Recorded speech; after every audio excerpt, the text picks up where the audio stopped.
Hello, I want to welcome everybody to the Rockin with the Brocklin podcast. This is episode 3.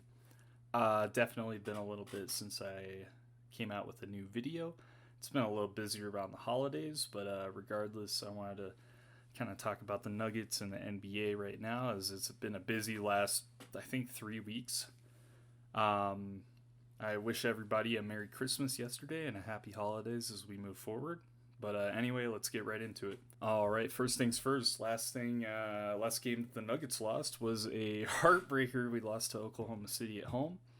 They were able to beat us by 1 point, and SGA, Shai Gilgeous-Alexander, had a game winner with 0.9 seconds left. Overall, solid game from all the boys. A little bit disappointing from Jamal Murray. He only finished with 15 points. But Peyton Watson was also big on defense and offense, coming with 13 off the bench. Jokic had another double-double with 24 points, 12 assists, and 6 rebounds. But at the end, we kind of fumbled the game as we were up by 8 with 3 minutes left. And SGA hit a game winner. Take a look at this. Denver lead. Once again, it's Dort trying to harass Jamal Murray. Jokic has to heave it up. Desperation shot. It is short. Battle for the rebound, and the Thunder have time. The shot clock is off. Mark Daigneault not using a timeout. SGA probing, piercing, spinning, hanging for the lead, and SGA knocks it down. Yeah, it was a rough game to lose, just being up by that much with such little time left, and the Nuggets kind of fumbled the possession there at the end.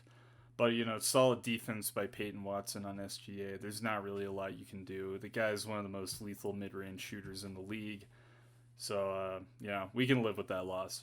We play him again this upcoming week, so hopefully we can get back.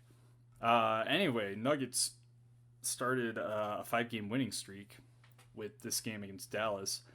This was a huge game for us as Jokic finished the game with 8 points, 9 rebounds, and 7 assists, and we still won by 26.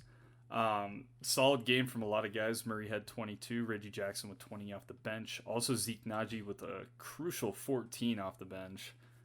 And Aaron Gordon with 21, 16 of those were in the first half. Luka Doncic also, they did not have Kyrie Irving in this game, so they were a little banged up. A few other guys were missing too. But Luka finished with 38, 11, and 8. We'll get to him a little later because, wow, has he been on a tear lately. Next game after that, we played the Toronto Raptors. Jokic had a great game, 31, 15, 6. Murray had a good game as well. All the starters were in double figures, which is what we like to see. And sorry, I might be going a little quick just because there is a lot to cover, and I don't want this to go on for an hour and a half. Next game after that, Brooklyn on the road. Earlier this month, the Nuggets played Brooklyn at home, and it was a complete blowout. The starters didn't even play in the fourth quarter. This game was a lot closer. Honestly, the Brooklyn played pretty well. Cam Thomas, he's a bucket, but wow, he takes some of the worst shots I've ever seen in my life, including he got fouled late in the game by Peyton Watson on a 3 that went in, and it was... I was upset that Peyton Watson fouled him, but I was a little upset at Cam Thomas that he even took the shot, too. Yeah, he was their main force, but, this was a really great game for us. Jokic finished with 13, 11, and 7. Almost a triple-double. Murray had 32 points, 9 assists, and 5 rebounds, and which I think was probably the best game we've had from Murray this season. He also had 16 of the 32 in the third quarter. He kind of took over 4 threes as well. But, it got a little dicey at the end, but solid win for the boys. The game after this was a little bit tougher of a game because it was on the second night of a back-to-back. They had previously played in Brooklyn, and then they flew to Charlotte right after the game. They landed there at 2 in the morning, and then, went to bed, got ready for the game. So, they were a little tired. They were a little sluggish. I still expect the Nuggets to beat the Hornets pretty much no matter what. But, I'll give them a little bit of a pass because they were being rushed, flying around. Hornets were missing 2 of their best players as well, that being LaMelo Ball and Terry Rozier. But, they still put up a decent fight. Honestly, a good game from a lot of guys. Murray had a modest 20. Jokic only had 18, but he had 10 rebounds and 9 assists. He was more of a facilitator in this game for sure. Porter was huge though. He had 22 points, including 2 blocks and 5 rebounds, 5 for 8 from the 3-point line. And he was really big for us. KCP finished with only 3 points, but this 3 did come late in the game, and it ended up being a very important one as well. Defensively, he was amazing, of course, he always is. But gritty win, rough win, but we'll take it. Then we'll go to the game from yesterday, the most recent of the 5-game winning streak. This would be against the Warriors on Christmas Day. Solid game from all the guys. All the starters were 16 points or more. Jamal Murray led the way with 28. KCP and Gordon both had 16. Porter had 19, and Jokic had 26. This is a very strange game from Jokic because he was actually getting free throw calls. Not to mention 14 rebounds and 8 assists. But he went 18 of 18 from the line. That's the most he's ever shot from the free throw line in his career. And only 4 of 12 from the field. A lot of Warriors fans online were complaining about the amount of free throws he was getting. But, when your team plays small ball and they don't really have a true center, no offense to Kevon Looney, but they just kept fouling him. I don't know what to say. He was actually getting calls for once, instead of leaving games with gashes on his arms. And he had a new one against Brooklyn as well. I'll find the picture for that and put it up right now. But anyway, it was a very strange game for the Warriors as well. Steph Curry continues his streak of not having great Christmas games yesterday. 18 points, minus 26 from the floor, 3 of 13 from 3. Really did not play that well.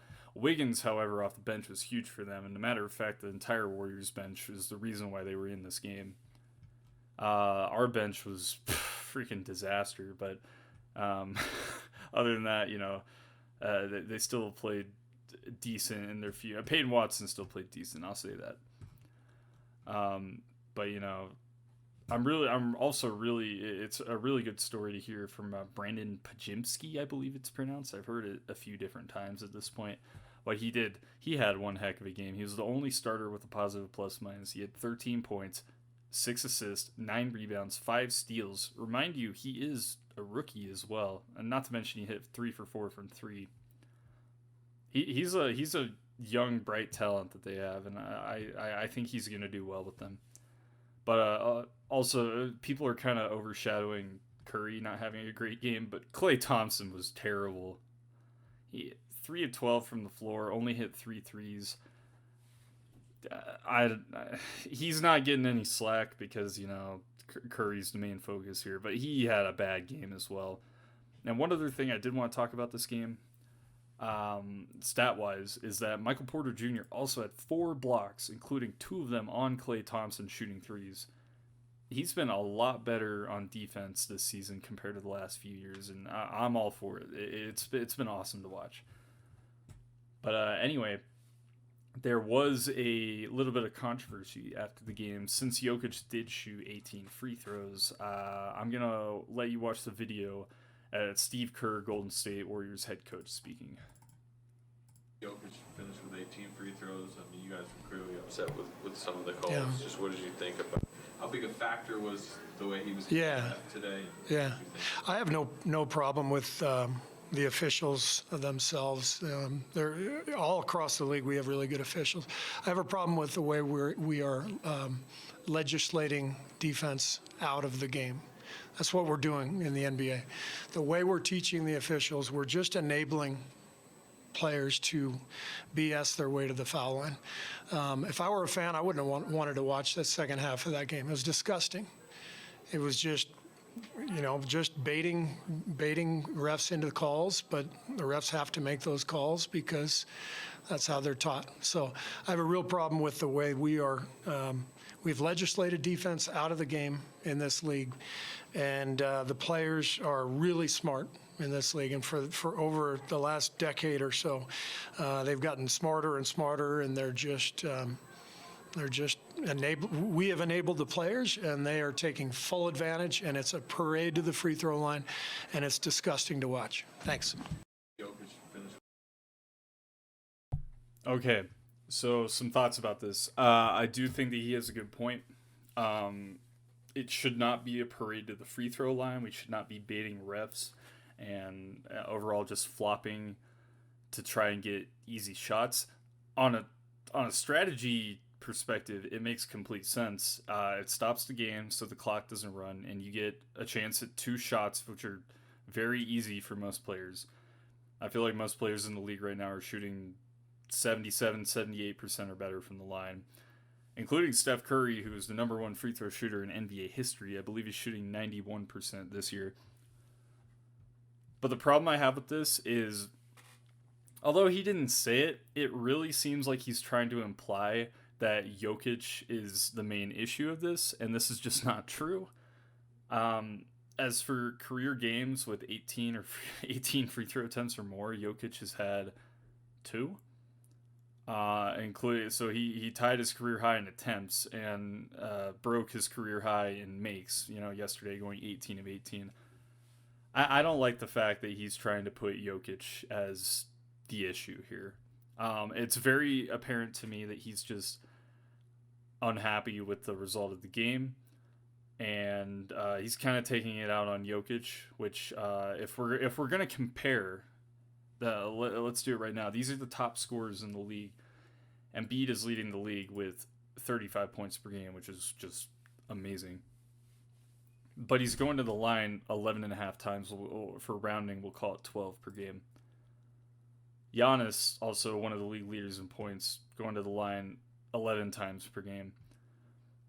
Luka, 9.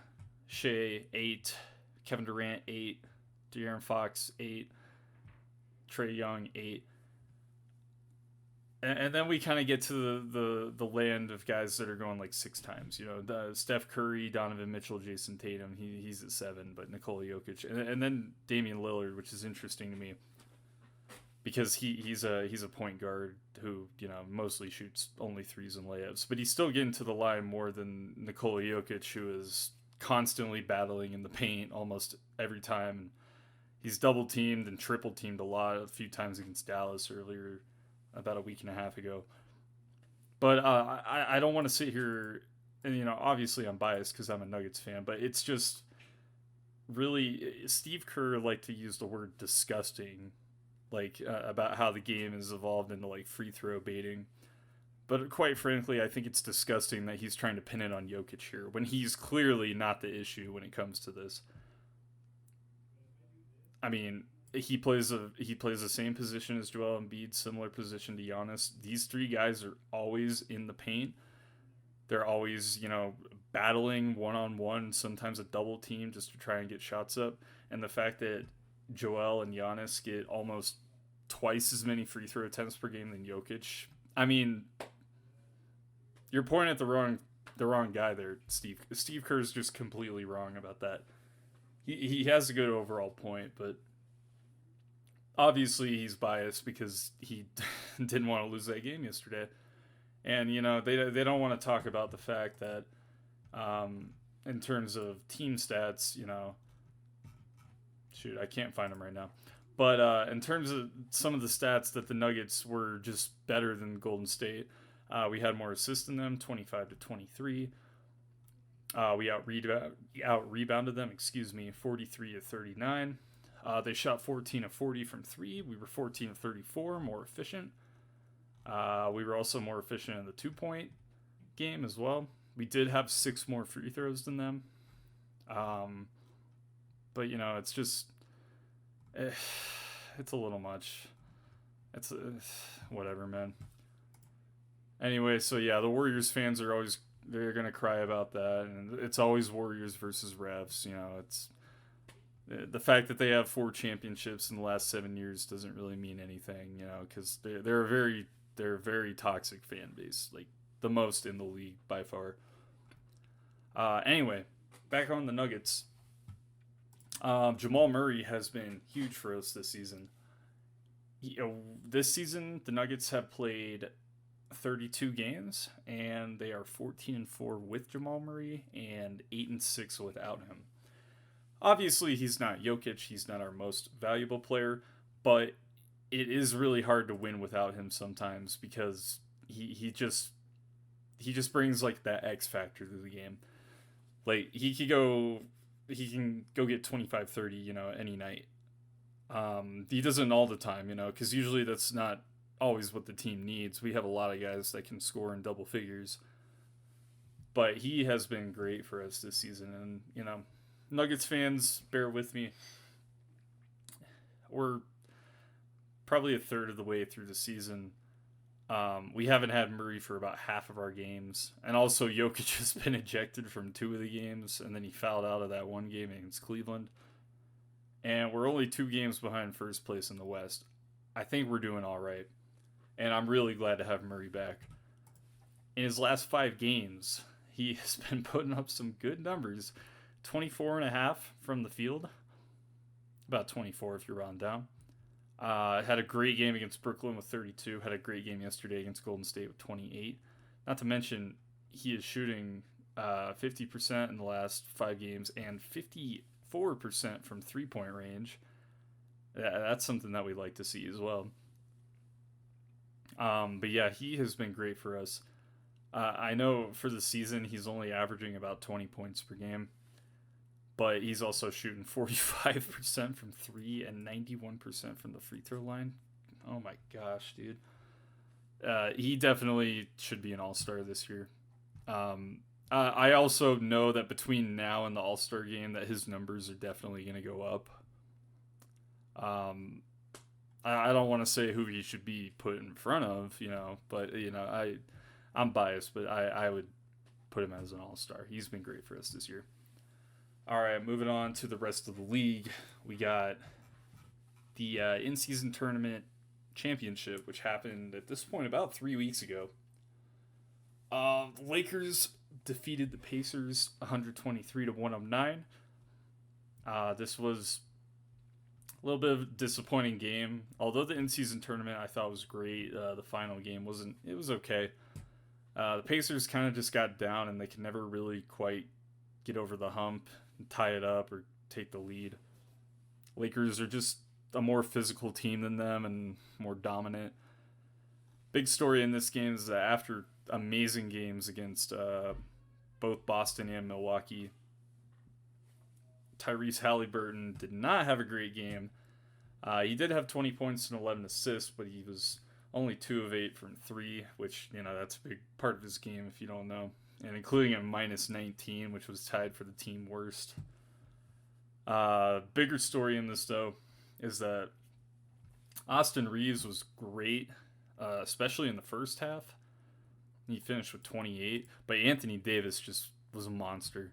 He had 41 points, 20 rebounds. He shot 16 to 24 from the field, including 4 blocks and 5 assists. Davis was really the key in this game. And, the Lakers deserved to win.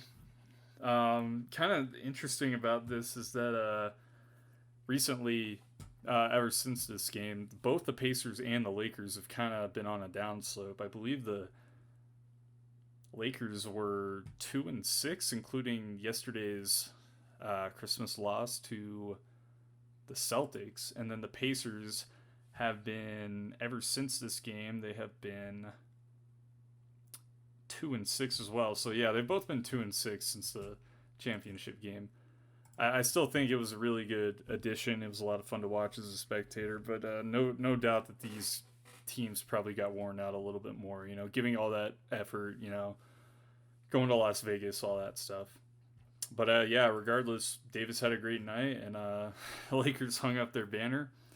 It was a little bit of controversy because they hung up their in-season tournament banner right next to their 17 NBA title banners. But, it is like a different color and like it's smaller. It's just kind of funny to me because the Lakers got some hate for hanging it up. And if the Pacers were to win this game and they hung it up, there'd probably be nothing at all. They'd be like, oh, that's cool. But, it's the Lakers, so it's always a big deal. Moving on, Giannis had a career night against the Pacers again. He had 64 points and 14 rebounds. He did go 24 of 32. He had 32 attempts from the line. Nothing against Giannis, but the fact that Jokic gets 18 free throws and nobody talks about the 32 free throw attempts to Giannis, I mean, that's just messed up. He obviously he's a very aggressive player, and he's very hard to stop. Sometimes you just have to foul him. But excuse me, Jokic is the same way. So I just wish that they got treated the same.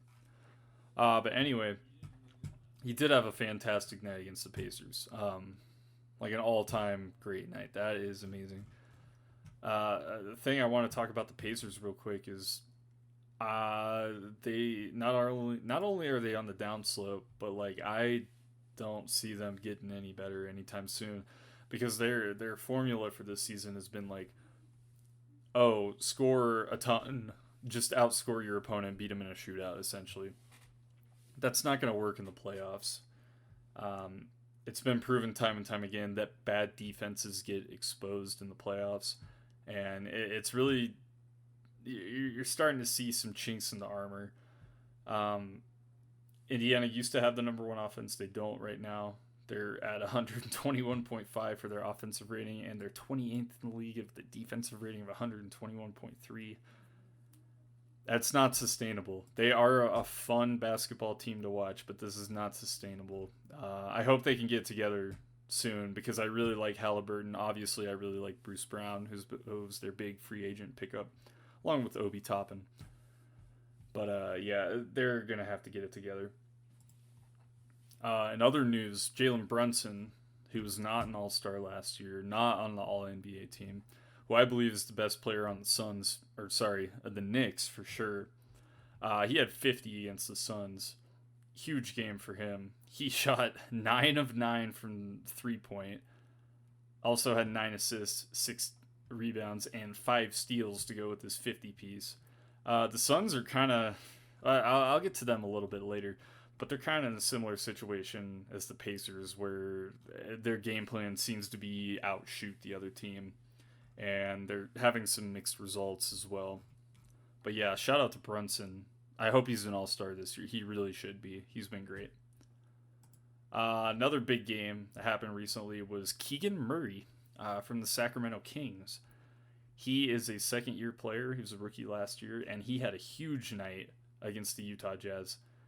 This was a game where De'Aaron Fox did not play, so Keegan Murray took it upon himself and became the number one option. He had 47 points, career high, 8 rebounds, including 12 of 15 from three-point range. He shot 80%, including a franchise record for the Kings with most makes. He was fantastic in this game, and I'm glad that he got a game to shine, because we don't always get to talk about the smaller teams, especially with like the main media, But I wanted to talk about it because it was a great night for him. Moving on, Luka Doncic has been unbelievable this year so far.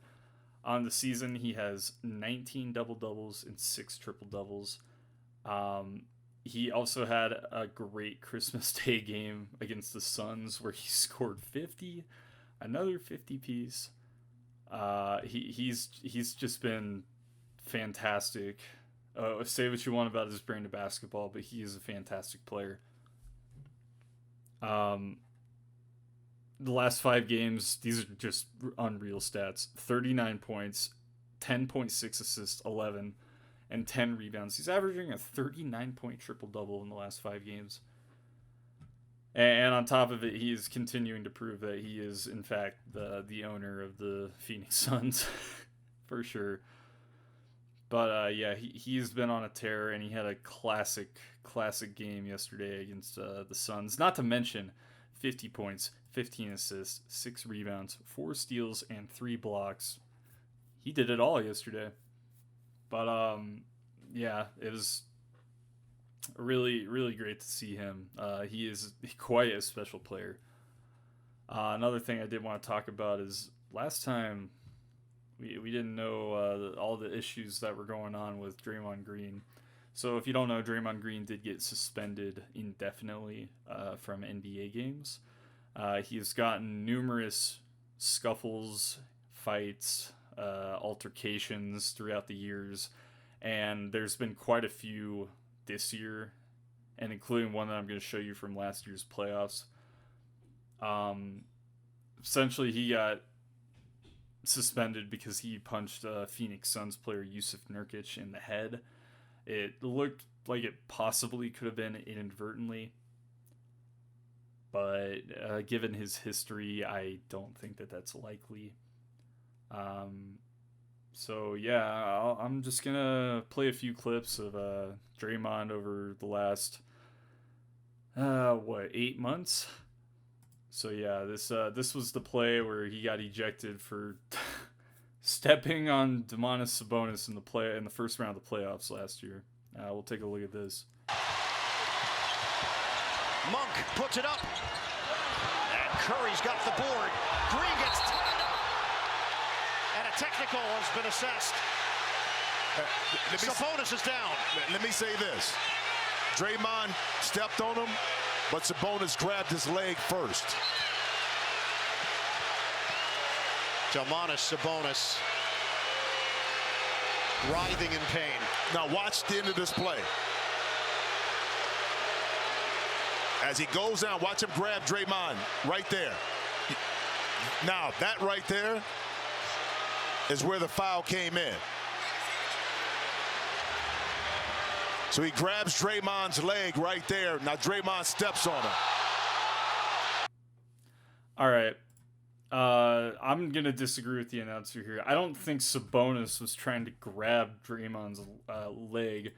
I think what was going on here is that he fell on the ground. It was trying to cover his face or his head area from being potentially fallen on or stepped on. And that's just how his arms ended up. And then Draymond Green goes out of his way right here to stomp on his stomach and then jump off of him. Yeah, he did get ejected for that.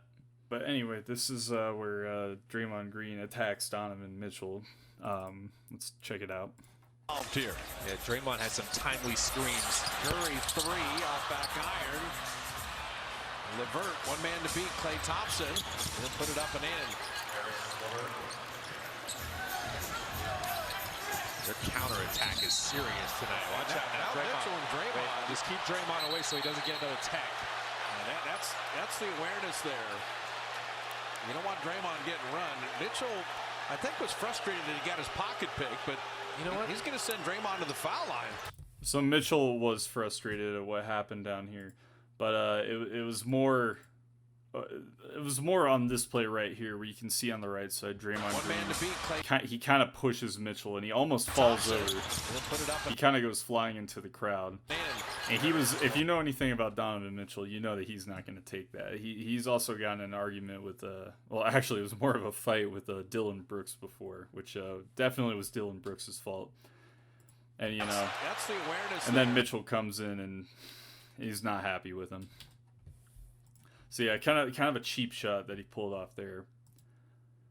And then this one is this is pretty infamous at this point. This was less than 2 minutes into the game where they were playing the Timberwolves, and Klay Thompson and Jaden McDaniels get in a scuffle up top where they kind of rip each other's jerseys, and then Draymond comes out of nowhere and puts Rudy Gobert in a headlock because Gobert was trying to de-escalate the situation. But yeah, here it is.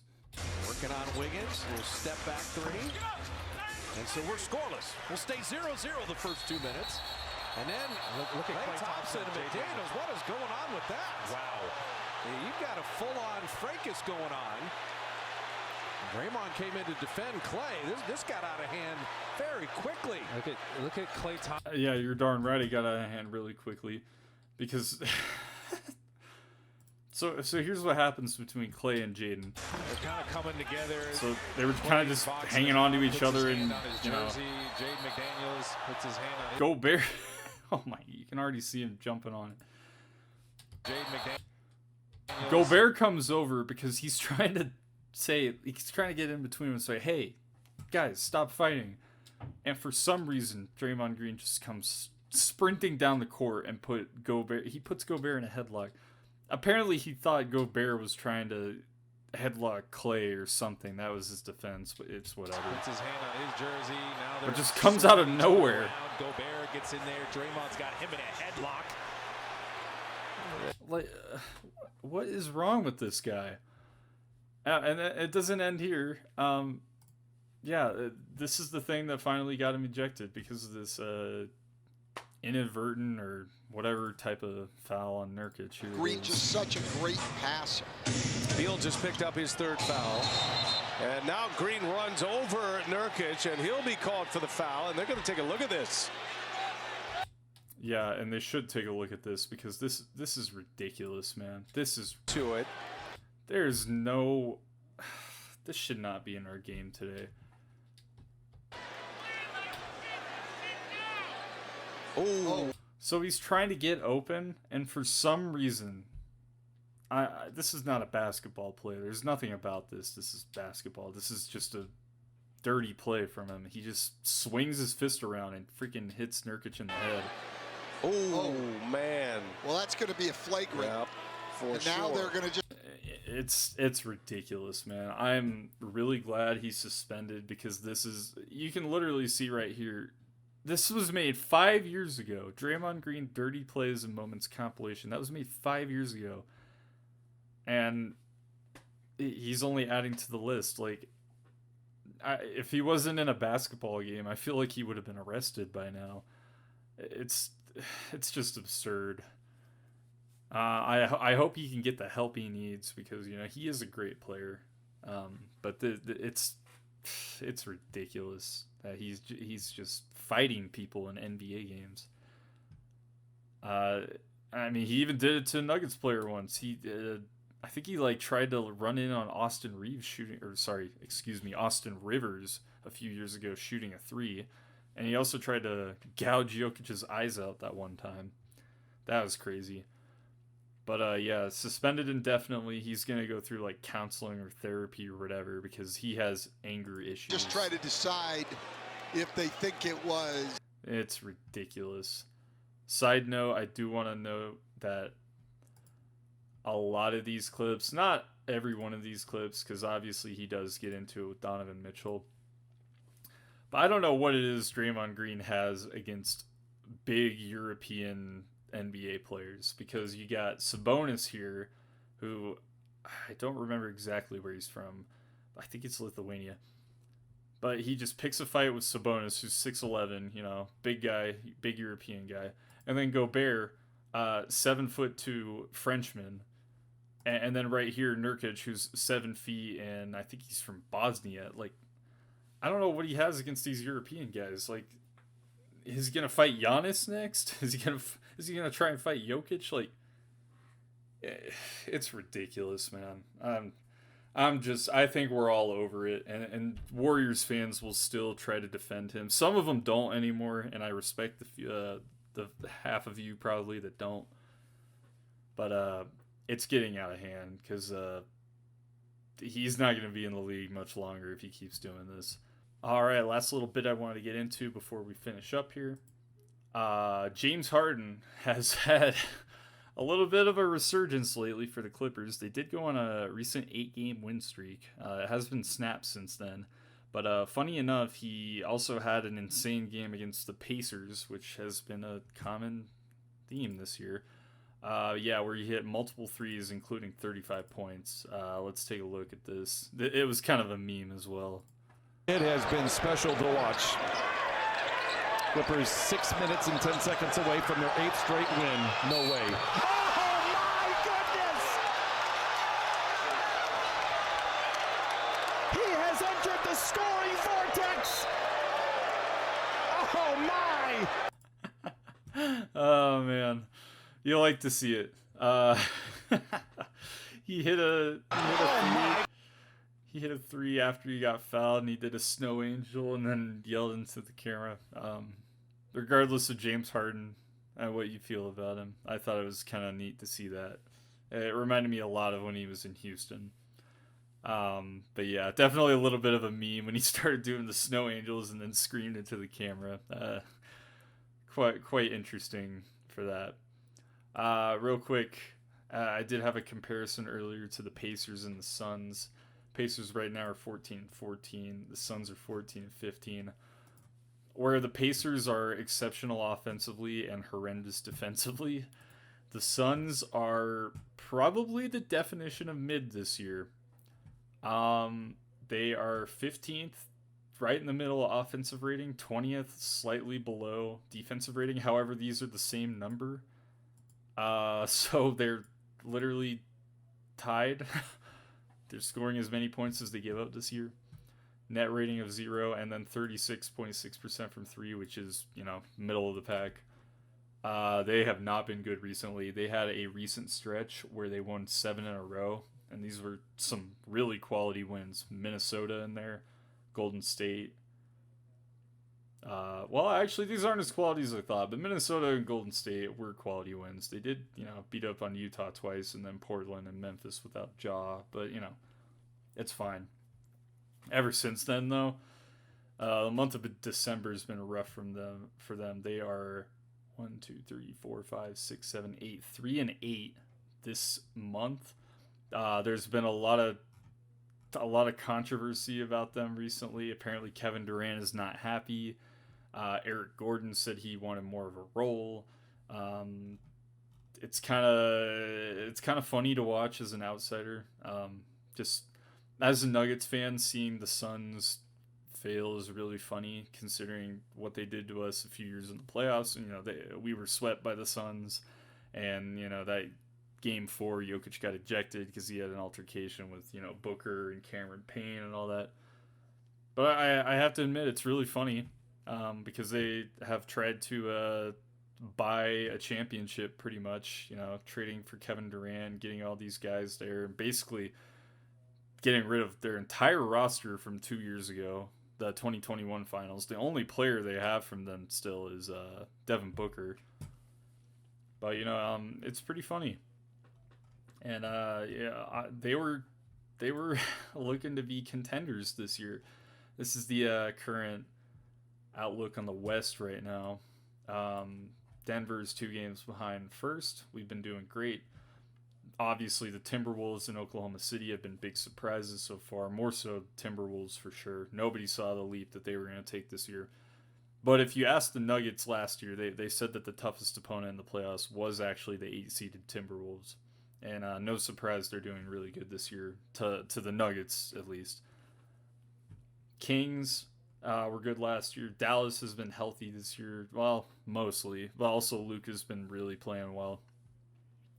All the way down here at 11, though, is where the Suns sit. They're a game under 500. Granted, they're only 3 games from the 6th seed. It's still a tight Western Conference. But, yeah, they've been very disappointing so far. I don't know if they're going to get it together. Honestly, I feel like I've seen this type of movie before, and I think that they might be blowing it up soon.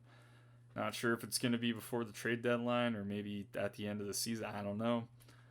But, yeah, they were supposed to be the team that was going to challenge the Nuggets this season in the West. And they're not even close. Not even close. They have 2 debatable top 10 players in the league on their team, and they're not even close to where they need to be. Anyway, before we wrap it up in the last little segment, just want to show a few game-winning clips, I'll say, and then a little bit of history, and then I'll finish it off with the players of the week. So first, Jimmy Butler had a game winner the other night against the Bulls. I want to take a look at this one. It's pretty cool. Glove, he missed it. Rebound to Butler with 13 seconds left. The Heat can take the last shot and win it.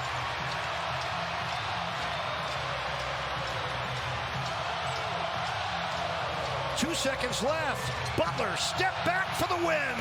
Yes! Jimmy Butler delivers the victory. 118-116. You'll love to see it. I've said multiple times before that if the Nuggets were not in the finals last year, I definitely would have been rooting on the Heat. I'm a big Jimmy Butler fan. I just like the Heat in general. I love Bam. I like Tyler Hero. I think Spoelstra is probably the best coach in the league right now.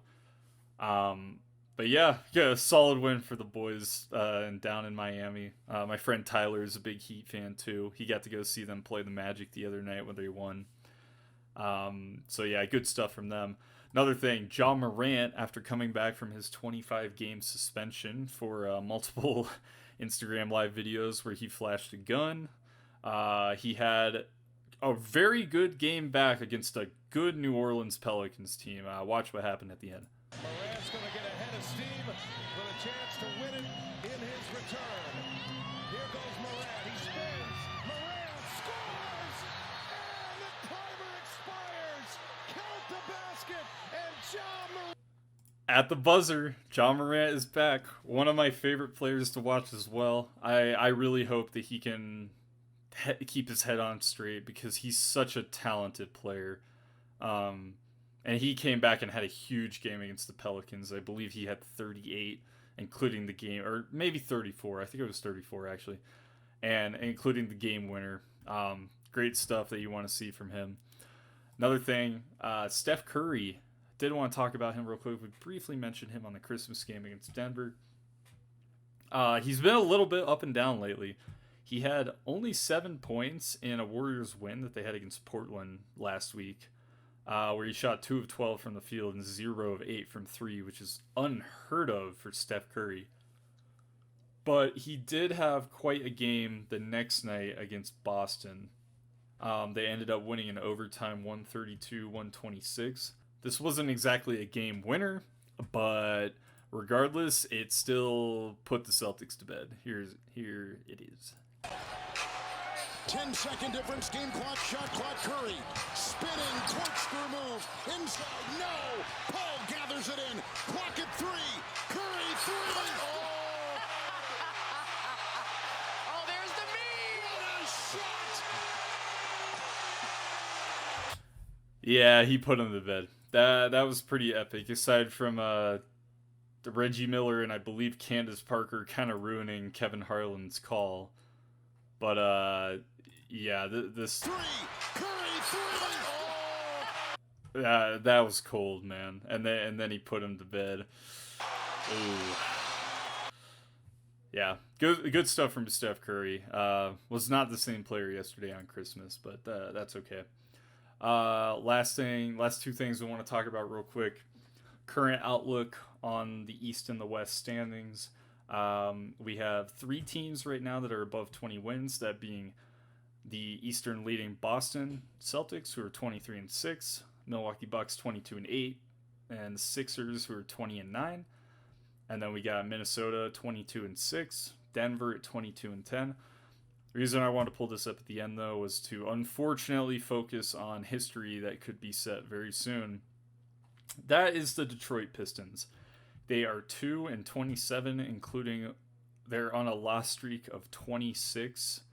That is now the most in any single season in NBA history, and I believe the record is going to be 28 or 29, which is very possible for them to come up with soon.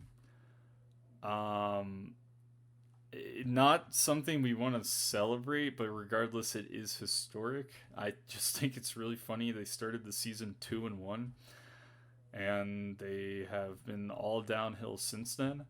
I actually want to check out the score right now because it's going on right now. So right now, they are down by 3 against Brooklyn. I'm going to tell you what, I'm definitely going to be tuning into this game after I'm done recording this because I want to see, maybe they'll do it, maybe they won't, who knows. And then the last part is Ja Morant and Joel Embiid were both named Players of the Week for this week. Ja Morant came in with 28 points, 9 assists, and about 6 rebounds. He's only played in 3 games, but they have won all 3 of them. I think Memphis is going to be in the mix for the playoffs. I'm just saying, I don't know if they're going to be a playoff team or play in. The West is very, very tough, very stacked right now. But the fact that he's come in and has made an immediate impact has been huge for them because they really struggled without him. They were 6-19, I believe, without Ja Morant. Let me just double check the standings real quick. Yeah, they were 6-19 without him, and they've won 3 in a row. Now they're 9-19. They still got a ways to go before they're really like a play-in material team. But it wouldn't surprise me if you see him in the postseason. Just keep that in mind. And then Joel Embiid, who's been phenomenal lately. He had 41 points on average last week, 12 rebounds, 6 assists, 2.3 blocks. Gosh, he is a scoring machine. And he's truly a great player. So, yeah, really good, deserving stuff from these guys. But, yeah, I think that's probably going to wrap it up. You can take one last look here at the power rankings for the NBA. Nuggets back in the top 3. We always like to see it. But, yeah, I think that's going to wrap it up for episode 3 of the podcast. Thanks for everybody who listened. I really appreciate it. All my friends and family who are watching this. I love you guys. You're great.